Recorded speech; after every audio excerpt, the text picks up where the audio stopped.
This isn't just chocolate pudding. This is a mouth-watering, melt-in-the-mouth, molten centre chocolate pudding. And yes, it was baked on the barbecue.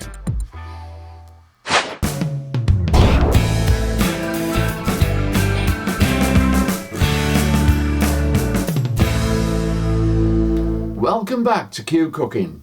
Now this one's for all you chocoholics out there.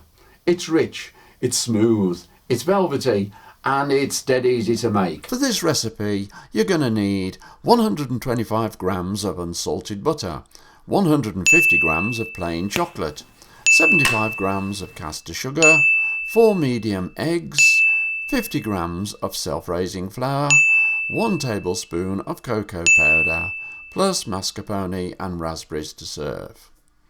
Begin by cracking the 4 eggs into a mixing bowl.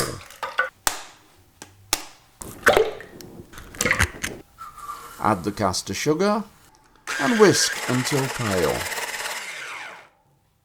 Then, on a very low heat, melt the butter and chocolate, stirring occasionally. Make sure the chocolate used has 75% cocoa solids. Meanwhile, sieve the flour and cocoa into the whisked eggs and sugar. Fold in until well mixed. Then add the melted chocolate and butter.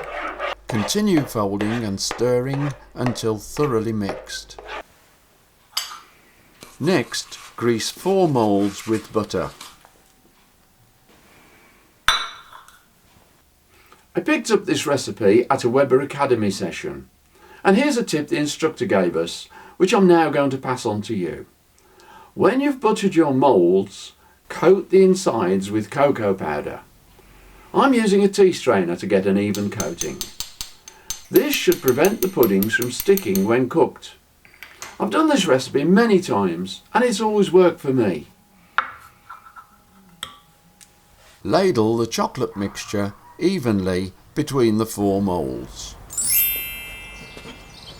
To prepare the barbecue, I'm cooking by indirect heat, and I'm using a shield to deflect the heat and a grid to lift the puddings off the cooking grate.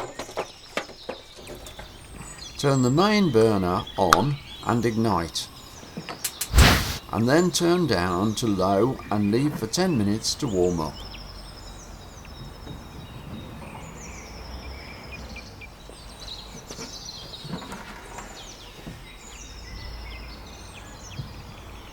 Place the puddings on the grid and cook for approximately 15 to 20 minutes.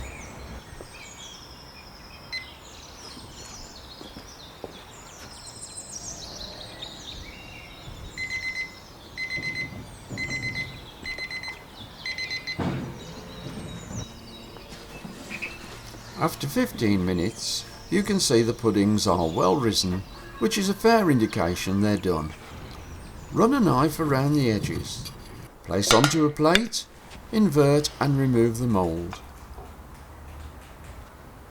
Now, with chocolate sprinkles, mascarpone and a few raspberries, it is ready to be served whilst it's still warm. When the main course has been eaten, a pudding like this makes a perfect finale. And on that note, all that remains for me to say is until the next time, thanks for looking at Q Cooking.